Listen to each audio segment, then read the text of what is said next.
Hola, hola, bienvenidos a Big Left. Me arrepiento de haberle cambiado el nombre. Le puse Vanguardia Espiritual. Se ríen de mí porque yo de vanguardia espiritual no tengo nada. Y además que lo había encontrado, ese nombre Vanguardia Espiritual lo encontré vacío en internet. Nadie pone ese nombre porque todos los que son espirituales pretenden ser humildes. Y yo puse Vanguardia, como guau. Y Big Left es mejor. Había estado filmando recién un ensayo de un video mostrando estas maravillas, porque aquí tenemos, esto se llama Gifel, que está en el lago Ranco. Esto es el lago Ranco. Habían unos patitos, se fueron los patitos, lamentablemente. Hace 36 años estuve aquí, porque como contaba en el video anterior, todo el video anterior lo hice, el que titulé Las locuras de los izquierdistas burgueses.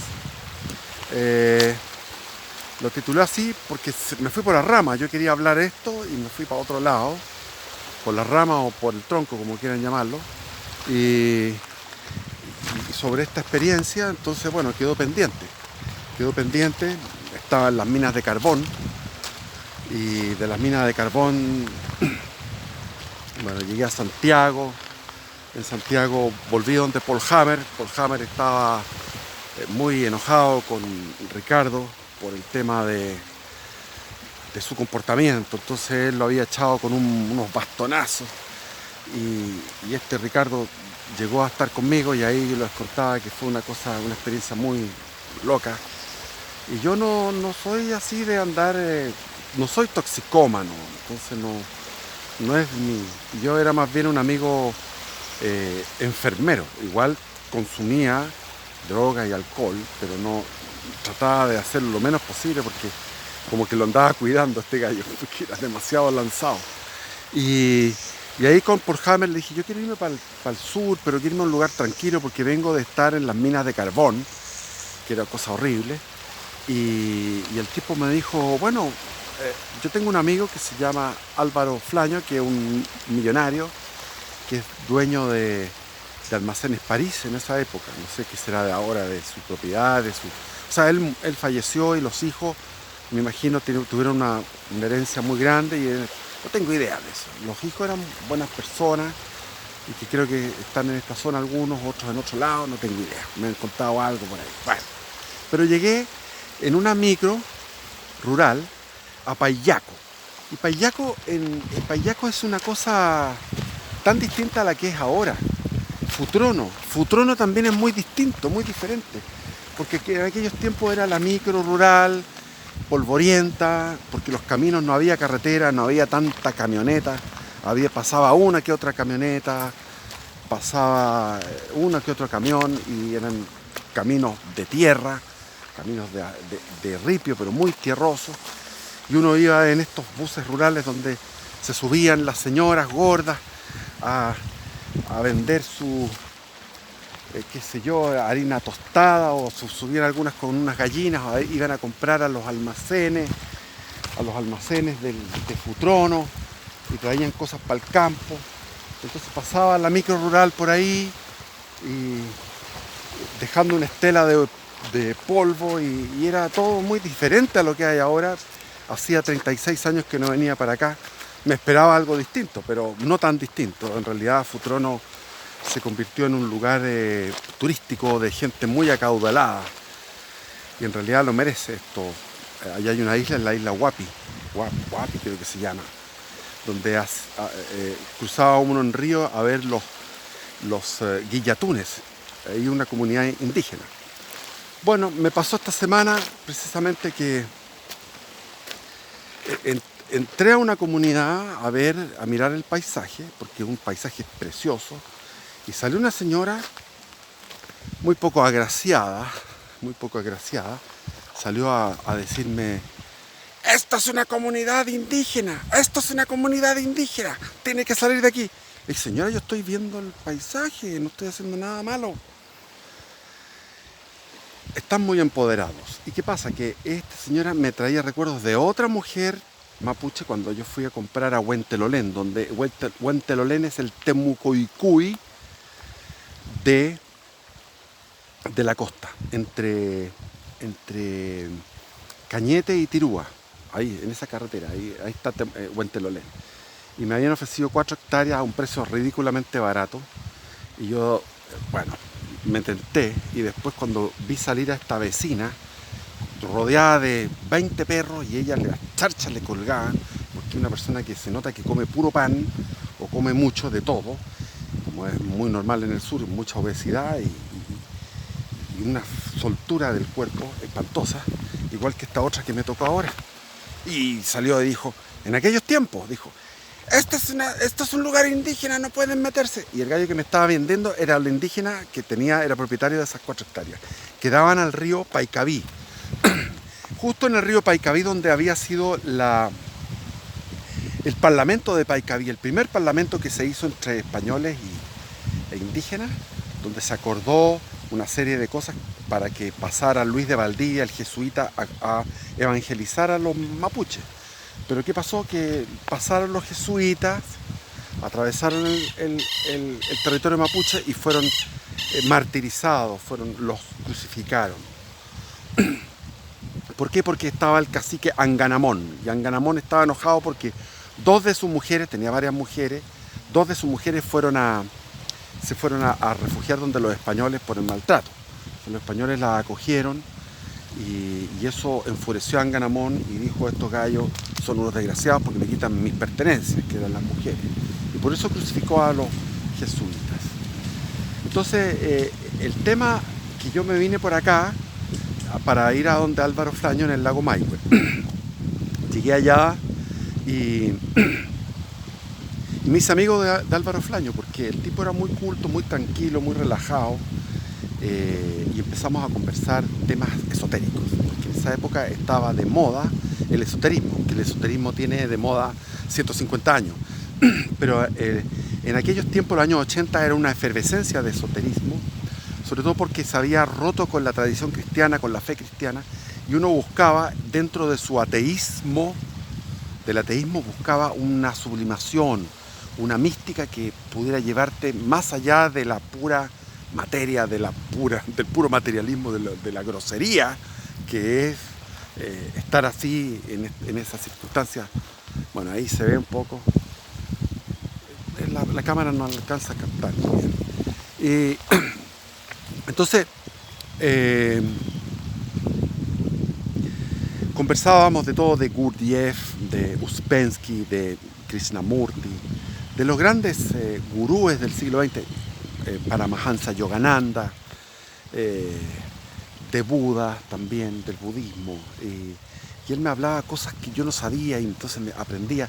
Él venía del Valle del Elqui, después fui al Valle del Elqui y le compró unos terrenos a los iluminados del Valle del Elqui, al hermano Pacho, que es uno de los iluminados que está ahí, pero no le compró, sino que, bueno, una historia larga. Ahora lo encontraba incoherente porque Álvaro llegaba y estaba cortando todos los pellines que tenía, el bosque nativo de milenario, unos troncones gigantes, los estaba faenando. Y salían los camiones cargados con un aserradero que tenía ahí, cortaba los troncos y los mandaba a los troncos. No era un aserrador, sino que era un acopio de troncos, y esos troncos gigantes los llevaban en unos camiones gigantes con acoplado. Y se iban esos camiones y quedaban esos bosques vacíos. Ahora los hijos tienen un parque natural ahí, hay un parque privado. Espero que haya un renoval y todo eso. Entonces me parecía como extraño, yo era ecologista profundo y todo eso, entonces lo encontraba extraño. Pero la idea con Paul Hammer, cuando me vine con una carta de Paul Hammer de presentación a Álvaro Flaño, era para hacerme cargo de la escuelita rural donde estaban ahí una comunidad que eran todos huilliches pero trabajaban para Álvaro. O sea, en esas circunstancias de campo uno se pone marxista porque dice esta cuestión. Realmente no hay clase media, cuando uno va a los lugares de campo no hay clase media, está ahí, pero en las ciudades donde por fin hay clase media. Y esto era una casa espectacular, y tenían los parientes, también los otros Flaños tenían otras casas, y después un río, y después venía una comunidad huilliche hacia el lado noreste, y hacia el sureste es donde yo estaba. Y en el sureste del lago Maihue me tocó por primera vez que cortaban el pescuezo a un cordero y me convidaron ñache, que es una sangre que se coagula. Y bueno, era una cosa espantosa, pero yo quería cumplir con la gente y no ser un desagradable y me tomé el ñachi y vi cómo pataleaba y cómo la mataban y encontré primera vez que veía eso y después pescaron todas las entrañas, las tiraron en una marmita dentro de la casa y se pusieron a hervir esas entrañas y el olor era espantoso. Y llegó un temporal, o sea, me dijeron, viene un temporal, pero yo lo que quería era ir a un guillatún que estaba más allá de los flaños, en el extremo noreste, había un guillatún. Entonces dije, voy a ir al guillatún y pensé que remar era fácil, no tenía idea, nunca había remado en mi vida. Me metí en este bote y fui remando y no sabía cómo remar, porque uno tiene que tener una práctica, lo mismo que andar en bicicleta, andar en auto, todo tiene una práctica. No es tan complejo como andar en auto, pero sí como andar en bicicleta, remar. Tiene algo. Y me habían advertido que venía una tormenta y me tocó la tormenta en medio del lago. El lago con olas, había olas y yo tenía que, en un momento determinado, las ampollas de los dedos, acá las ampollas se reventaron y empecé a sangrar porque con la desesperación ya me olvidaba y corría la sangre literalmente, corría la sangre de mis manos hacia el fondo del bote, tratando de capear las olas. Y afortunadamente para mí, después de unos 2 kilómetros de remar, se calmó la tormenta y pude llegar a la playa extenuado, totalmente agotado, con las manos heridas. Me hicieron una curación y ahí había un guillatún. Entonces el guillatún eran los mapuches huilliches de acá de la zona, a caballo con unos pañuelos de distintos colores, unas banderas de distintos colores en torno al canelo, y había ramadas, de ahí viene la ramada de las 18, las ramadas, y asando corderos y tomando chicha, y bueno, yo incluido ahí, feliz de comer y tomar chicha, y llegó el obispo de Valdivia con un sacerdote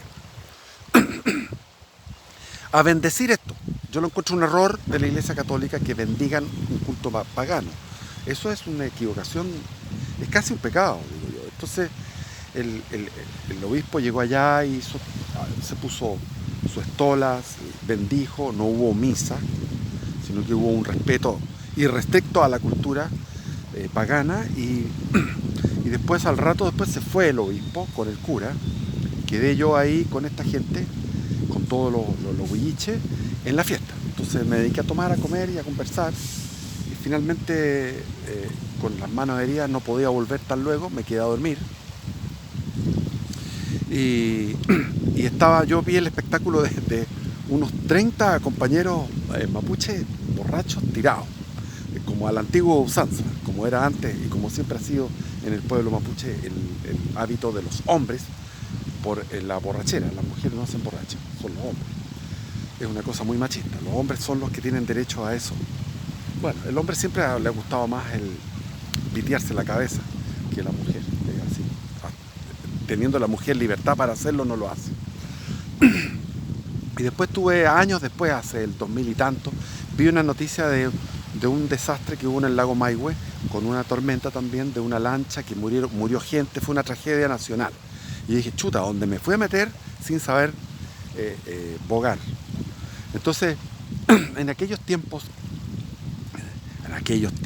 como los evangelios, en aquellos tiempos estaban los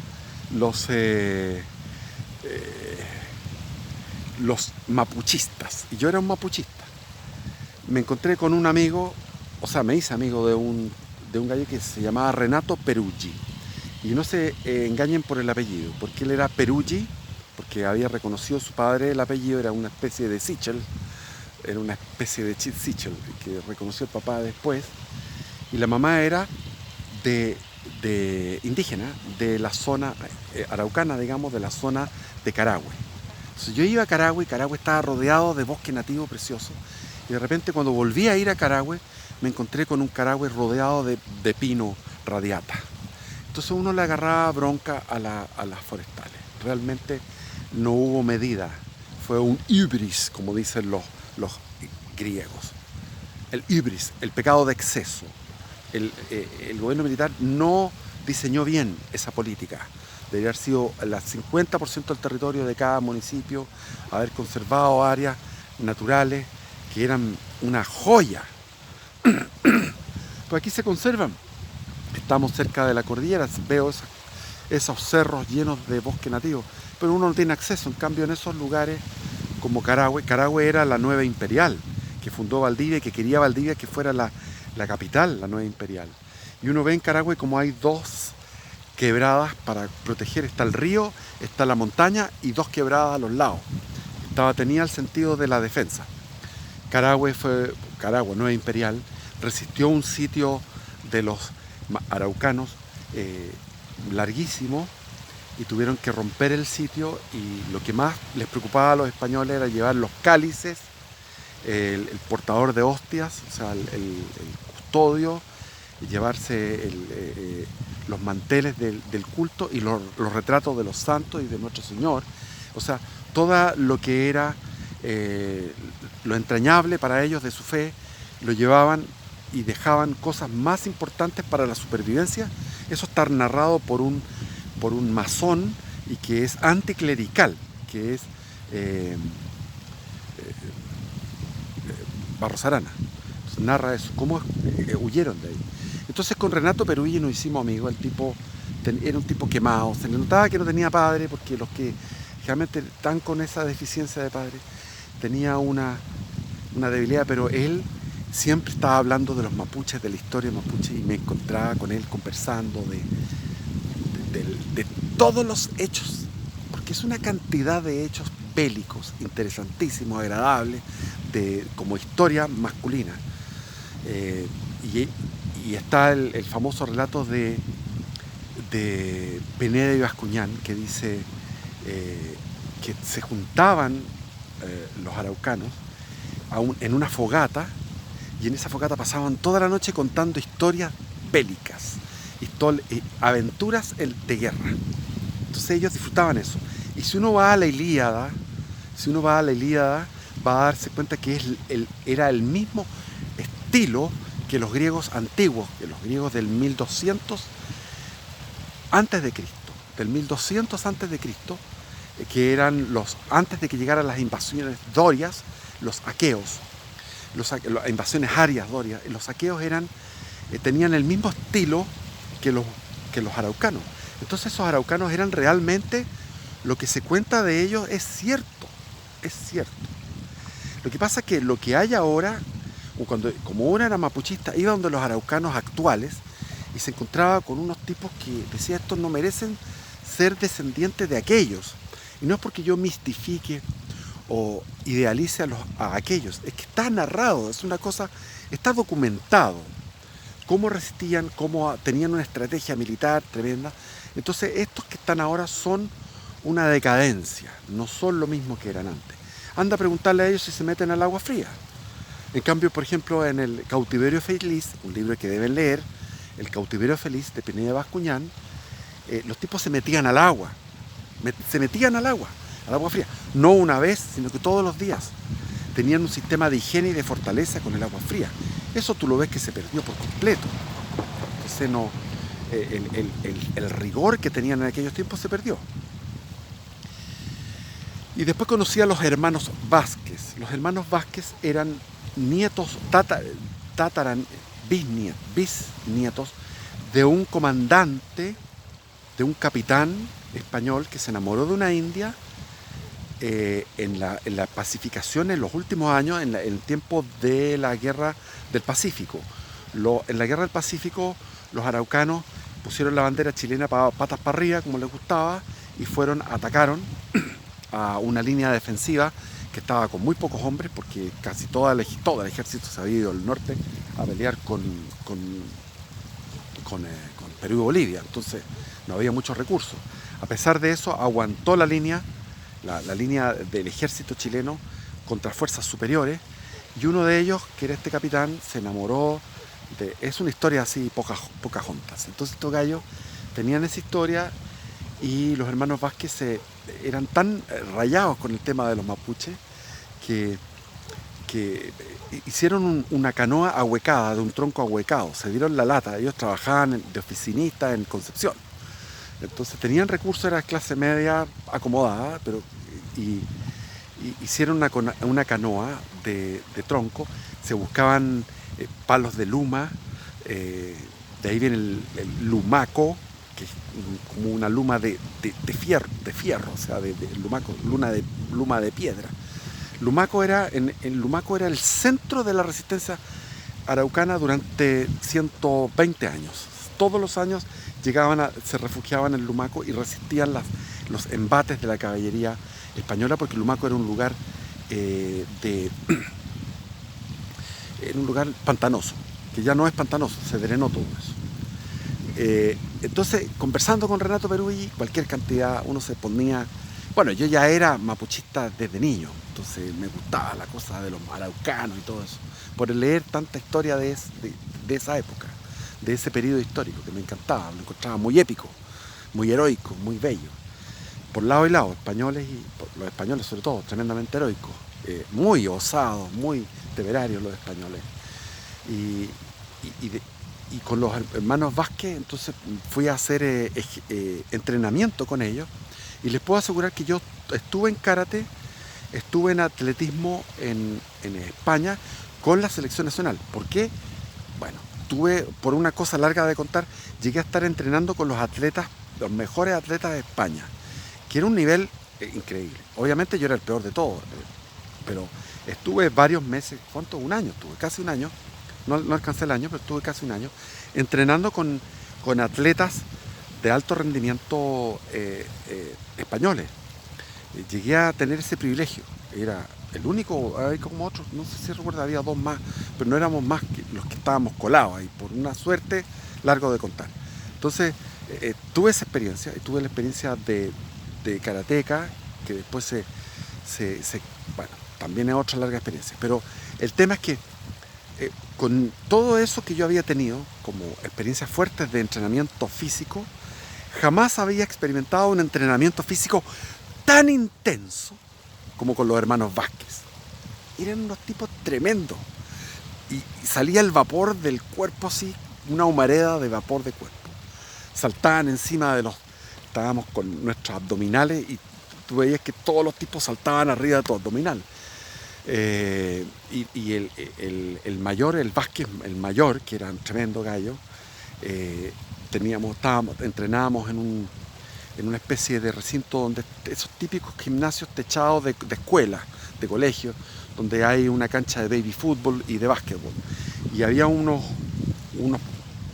pilares redondos de fierro. Entonces él con la canilla golpeaba el fierro y removía toda la estructura temblaba toda la estructura del gimnasio. Con la pura canilla, así. ¡Pah! Y ¡pah! Porque la tenía endurecida. El principio del chi, de los chinos, el chi, la energía chi, que está aquí en esta parte ahí, el chi. 4 dedos más abajo del ombligo está el chi. Y si tú estás ahí, es el tai chi, el chi. Entonces el chino se mete en unos baldes, primero con arena, después con una arena más gruesa, después con unas piedras, después le pone unas cosas de plomo, filúos, y lo hace así, y al final los dedos están así. Y de ahí viene también la teoría del chi en la parte sexual. El tipo retiene la eyaculación, retiene y fortalece. Es una cuestión, son rayaduras orientales, pero que estaban en esto, una transmisión de padre a hijo de los descendientes de los Vázquez, de cómo era el Koye Yaujin, que era el cinturón de hormiga. Cinturón de hormiga, que era la disciplina, el arte marcial araucano. ¿Y dónde estaba la escuela número 1? Estaba en Tirúa. Por eso Tirúa, yo soy un enamorado de Tirúa, he ido muchas veces a Tirúa. Y me encanta, aunque es como una especie de pedagógico, como un piedragógico. Tú vas a Tirúa, ya se me acabó el tiempo, yo iba a hablar muchas más cosas, pero bueno, ya. Vas a Tirúa y y los puños en alta y esas cosas, pero la última vez que fui no estaba tan así. He pasado muchas veces por Tilúa. Entonces jugábamos a la chueca y cuando íbamos a la parte en las comunidades mapuche, y fuimos a Yeuyeu, estuve ahí alojando en la casa de uno de los mapuches, me enseñaba el mapudungún y realmente me costaba mucho. Después me encontré con los poetas mapuche que estaban de moda, estaban surgiendo. Se me olvidan los nombres, pero son muy galardonados porque son bellos. Y después había otro que era un filósofo, o sea, Siley Mora, que hizo un libro sobre filosofía mapuche, basándose en un sacerdote que fue misionero en lo que es ahora Cornelius, en Puerto Saavedra. Entonces en Puerto Saavedra estaba este Matei, creo que era el apellido, y este misionero empezó a hacer una recopilación de frases, de refranes mapuches que eran refranes de sabiduría. Entonces uno se metía con Siley Mora, me encontraba yo en el Santiago, de repente me encontraba con estos poetas. Hola, ¿cómo estás? Y que seguíamos hablando en unas 4 o 5 estaciones, hablando de cosas poéticas, realmente bonitos. Estos poetas mapuches son realmente de muy buen nivel, tipos muy cultos, muy serenos, exquisitos los gallos.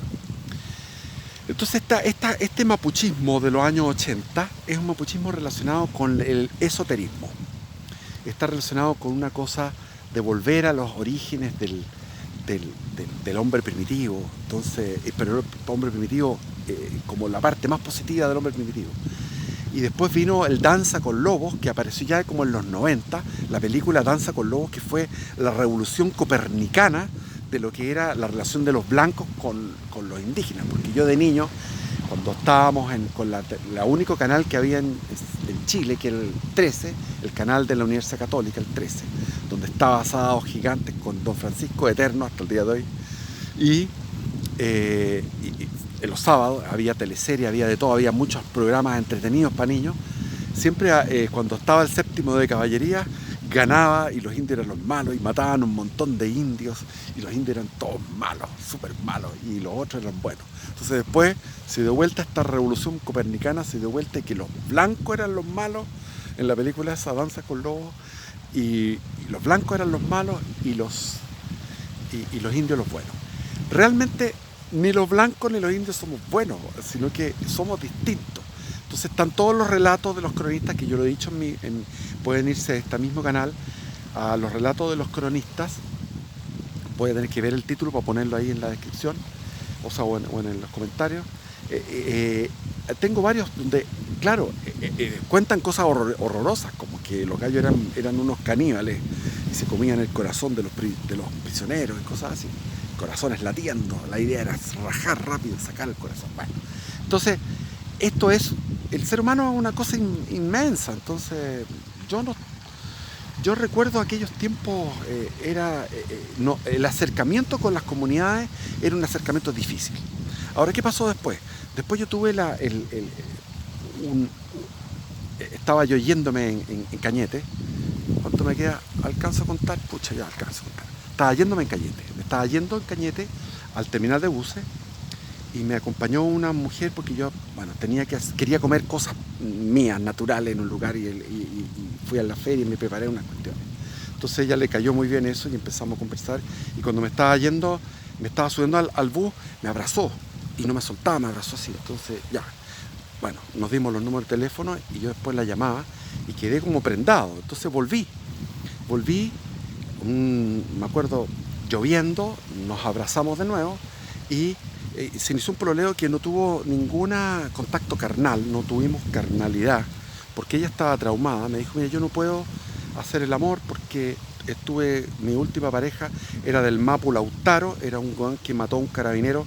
O sea, el carabinero estaba tirado en el piso, indefenso, y lo remató el gallo. Entonces me contaba todas las cosas horrorosas que había vivido con esa pareja. O sea, era una pareja macabra. Todo lo que me contaba ella estaba traumadísima. Entonces yo dije, aquí hay un trabajo tremendo, psicológico y todo lo demás, y finalmente no quise asumir ese trabajo, que era un trabajo muy costoso, Y uno, cuando es joven, quiere efectos más rápidos, quiere cosas mejores, más fáciles. Y esto era, y me hablaba, y fuimos a distintos lugares, conversando, caminábamos de la manito, y conversábamos de esto. Y ella no era mapuche, era blanca, o sea, era chilena, pero que estaba militando en el Partido Comunista, era militante del Partido Comunista y estaba metida en Cañete, en una comunidad que estaba cerca de Cañete, y ella estaba en activismo militar, político militar, ya estaba el activismo. Y ese activismo ya estaba en los años 80, así como el feminismo ya estaba en los años 80. El feminismo, el indigenismo, el ecologismo estaban en los años 80, como algo larvario, pero estaban. Entonces ella contaba que este gallo, del mapo esto del tiempo es terrible, porque uno tiene que... Tengo 33 minutos y ahí se me corta. Entonces conocí todo ese proceso de cómo fueron infiltrando las comunidades. Primero llegaban los volados, que yo pertenecía a eso, los volados, los que estábamos felices de esta cuestión, como el Renato Peruggi, que después el desgraciado se portó mal conmigo. Muera al roto Renato Peruggi. Ven para acá, weón, peleemos, concha tu madre. Ya. Es que el weón era un tipo comunista como todos, pues, weón. Entonces, ¿qué pasó? Que se enojó porque yo di opiniones favorables. Cuando nos encontramos después de viejos, yo le di opiniones favorables al régimen militar, y al final, bueno, me hizo una rotería. Entonces, conocí eso, y como les digo, era una cosa muy entretenida. Era como de cabros chicos, y lo que más me gustaba a mí era el juego a la chueca. Jugar a la chueca era entretenidísimo, muy entretenido. Uno va corriendo y se ríe, porque lo más divertido es andás por unos lomajes, entonces todo es irregular, lomajes por acá, lomajes por allá, vas con este palito, con la pelota, y cuando se juntan todos y hacen con las chuecas así, y gritan. Esas cosas primitivas de gritar son muy entretenidas, muy, como les digo, como terapéuticas, digamos. Bueno, lamentablemente todo esto tuvo un mal destino. Esta niña, como les digo, después la vi en un noticiero, estaba ahí precisamente en una acción, siguió en la acción política ella. Siguió metida ahí en ese tema. Bueno, bendiciones, viva Cristo Rey, y eso es desde un lugar lindo, bello. Bendiciones.